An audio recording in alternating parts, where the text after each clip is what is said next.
ஒரு நிமிஷம் கேளுங்க. நமக்கு எல்லாருக்கும் தெரியும் இந்த 4 விதமான ஹார்மோன் நமக்குள்ள சுரக்குது அப்படின்ட்டு. டோபமைன், என்டார்ஃபின், செரட்டோனின், ஆக்சிடோசின் இந்த 4ம் சொல்றோம் இல்லையா? இது எந்த நேரத்துல இது நாம வெளிக்கொண்டு வரோம்? அது எப்படி நமக்கு உபயோகப்படுது? நீங்க பார்த்துட்டு இருக்கிறது Krupa vibes YouTube channel KRUPA VIBES. இப்போ ஒரு பிளான், ஒரு மேரத்தான் ரன்னிங்னு எடுத்துக்கலாமே. நீங்க திடீர்னு எல்லா இடத்துலையும் இப்போ அதை பேசிட்டு இருக்காங்க, நானும் வந்து மேரத்தானுக்கு ரிஜிஸ்டர் பண்ண போறேன் அப்படின்னு நீங்க அந்த அந்த நினைப்பு நீங்க கொண்டு வந்துட்டு அதுக்கு நீங்க உங்களை தயார் பண்ணிட்டு இருக்கிறப்பயே டோபமின் உங்க உடம்புல சுரக்க ஆரம்பிக்குது. அந்த பிளானை பார்க்குறீங்க, ரன்னிங் குரூப் ஒன்று ஃபார்ம் பண்ணுறாங்க, வாட்ஸ்அப் குரூப் ஃபார்ம் பண்ணுறாங்க, நீங்கள் கால நேரத்தில் அங்கே போகிறீங்க.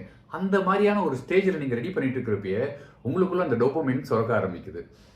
அடுத்தது நீங்கள் நல்லா எக்ஸசைஸ் பண்ணி ஸ்வெட் பண்ண ஆரம்பிக்கிறீங்க, வேர்க்க ஆரம்பிக்கிறீங்க. அந்த வேர்க்கிற நேரத்தில் என்ன ஆகும்னா அந்த டிஇ என்டார்ஃபின் இருக்கு இல்லையா, அந்த என்டார்ஃபின் உங்களுக்கு சுரக்க ஆரம்பிக்குது. அது வந்து ஒரு ஹை கொடுக்கும். அந்த என்டார்ஃபின் சுரக்கிறதே ஒரு 5-6 மணி நேரத்துக்கு நிற்குமாங்க அந்த அதோட எஃபெக்ட் நம்ம உடம்புல.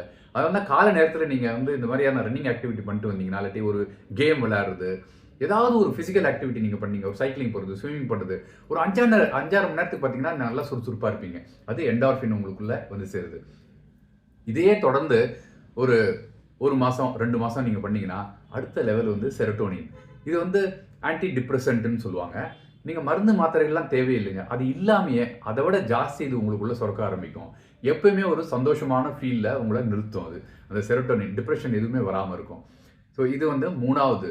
அந்த ஆக்சிடோசின்றது எப்போ வருது அப்படின்னா, நீங்கள் தொடர்ந்து ஒரு 4-5 மாதம் இதை பண்ணிட்டு வரீங்கன்னு வச்சுங்களேன்.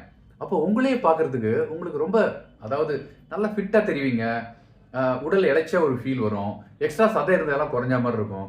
நீங்கள் சுறுசுறுப்பாக மாடிப்படி ஏறுறப்போ உங்களுக்கு மேலேயே ஒரு செல்ஃப் லவ் வரும் பார்த்தீங்களா? அதுதாங்க அந்த 4வதாக வர்ற அந்த ஆக்சிடோசின். இந்த மாதிரியான ஒரு சைக்கிள்குள்ளே நீங்கள் போக ஆரம்பிச்சிட்டிங்கன்னா, இதுவே வாழ்க்கை பாதையாக மாற்றிக்கிட்டிங்கன்னா எப்போயுமே மருந்து மாத்திரையே தேவை இருக்காதுங்க. நல்ல ஆரோக்கியமான உணவு, உடற்பயிற்சி, நல்ல தூக்கம், கவலைகள் எதுவும் இல்லாமல் எந்த பிரச்சனையும் சரியான முறையில் அணுகி அதை சால்வ் பண்ணிட்டீங்கனாலே சந்தோஷமாக இருக்க முடியும்.